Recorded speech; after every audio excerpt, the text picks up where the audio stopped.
Le damos la bienvenida en este momento a una querida compañera integrante de este equipo.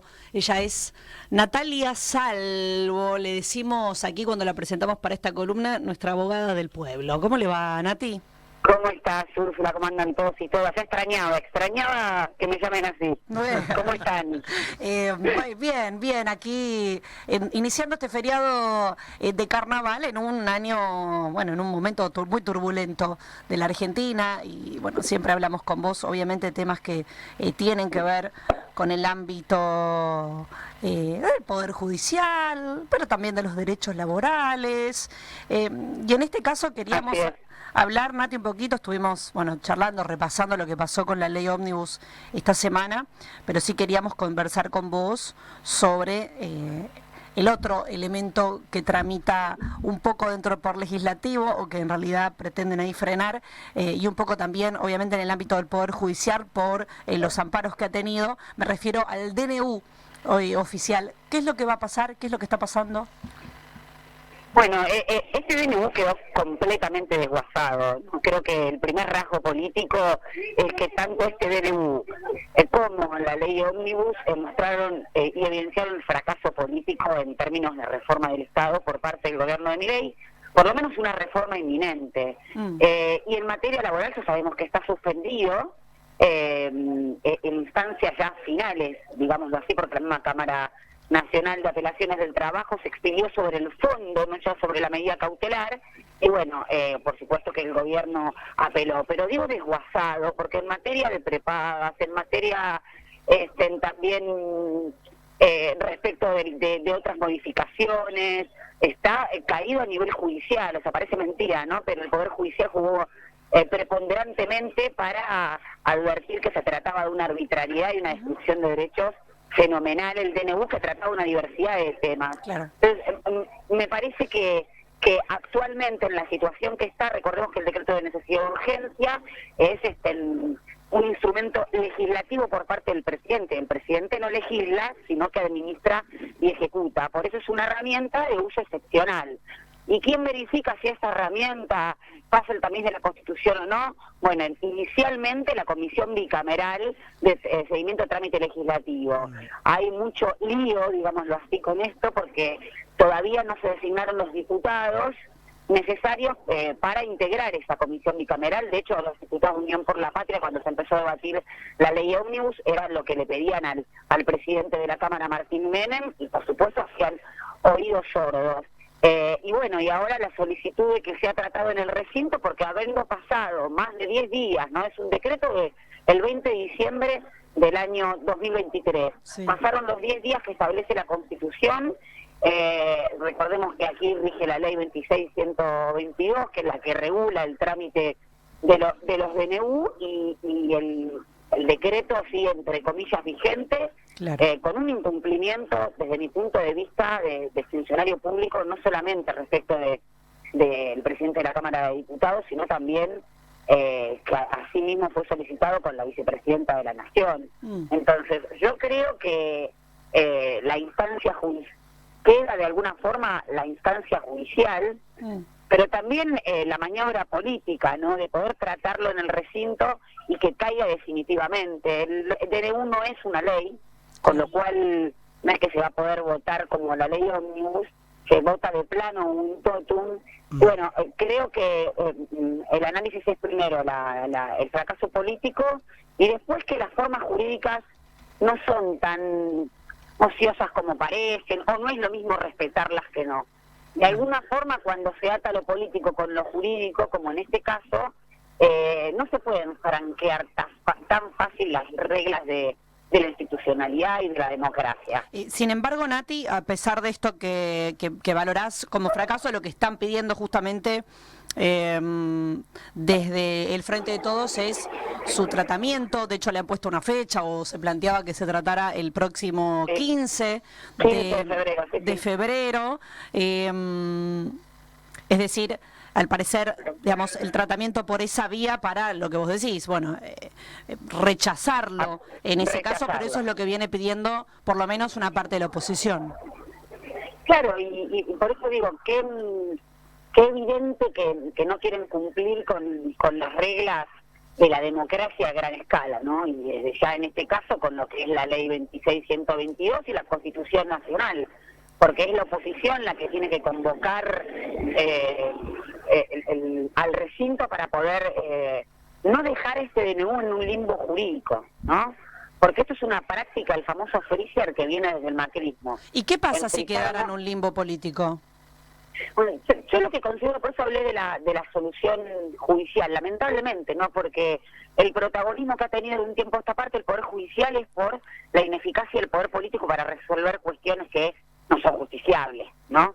Pero si no hay convocatoria y este DNU queda sin tratar en el recinto, bueno, habiendo expirado los plazos que establece la Constitución y la ley 26.122, que la justicia pase a determinar cuál es el Estado. Por eso digo, no es para mí la solución más feliz, sino la política. Ahora, si hay un espacio político que es el que conduce el Poder Ejecutivo, que directamente está diciendo que va a hacer caso omiso del Congreso, y la verdad que es preocupante. Y no veo tampoco que haya alguien con cierto criterio político que pueda, por eso se cayó la ley Ómnibus, ¿no? Claro. Que pueda en el recinto parar un poco esta locura, y si bueno, se convoca la comisión bicameral, o bueno, se trata en el recinto, y creo que ahí está el punto, ¿no? Lamentablemente tendría que definir el Poder Judicial, o es lo que veo yo, Bien. para que no quede en este limbo jurídico que mencionaba. Natalia, ¿cómo estás? Pablo Pereira te habla. Yo me quedé con una duda. Hola Pablo, ¿cómo estás? La autoridad de convocar solo tiene la vicepresidenta, ¿correcto? Y después Sí. vos hablas sobre la judicialización un poco. ¿No es preocupante la judicialización de la política? ¿A qué Por nos puede supuesto. llevar? Totalmente, por eso digo, no me parece feliz esta solución. Sucede que creo que hay crisis de legitimidad en los tres poderes del Estado.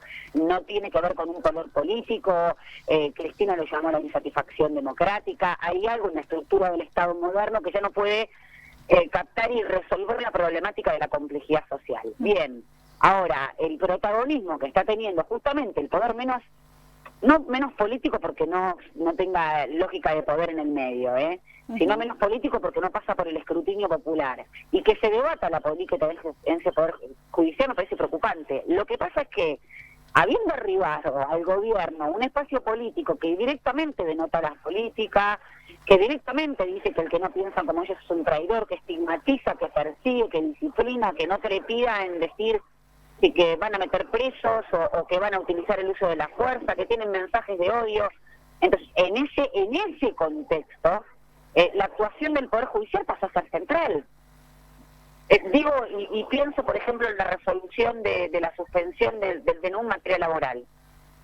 Por supuesto que tiene que ver con la representación de las organizaciones gremiales y colectivas en este caso. Claro. Y la trascendencia que tuvo también el paro de la CGT, que fue transversal, no solamente se ciñó lo laboral, pero digo, me parece sumamente preocupante, pero asistimos a un momento en donde para mí lo que pretenden es la destrucción del Estado y de la política, para que descarnadamente gobierne el poder real, y el poder real le viene bárbaro tener esa terminal política que dice yo voy a gobernar sin escuchar al Congreso o ir por esa línea. En ese contexto creo yo que el límite del Poder Judicial, bueno, es lo que puede llegar a frenar un poco esta demencia.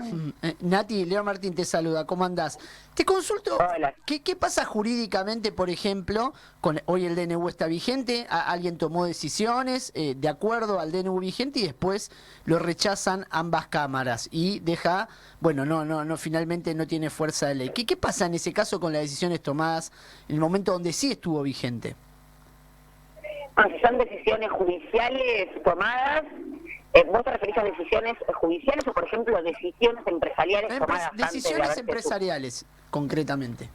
Bueno, me viene a la mente un consejo que dio un gran profesor de Derecho Laboral previo a que la justicia suspendiera el capítulo 4 del DNU. Y dijo, ojo a los empleadores, porque hablan de seguridad jurídica y tenemos un DNU que todavía que va a ser fuertemente cuestionado.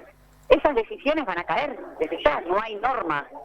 Y aparte estamos hablando de un decreto que tuvo ¿cuánta vigencia? Poca, pero si acaso existieran decisiones fundadas en esa normativa caen también, quedan sin respaldo y sin normativa. Por eso digo, me vino a la cabeza este consejo que había dado este profesor de Derecho Laboral al sector empresarial. Cuidado con esto.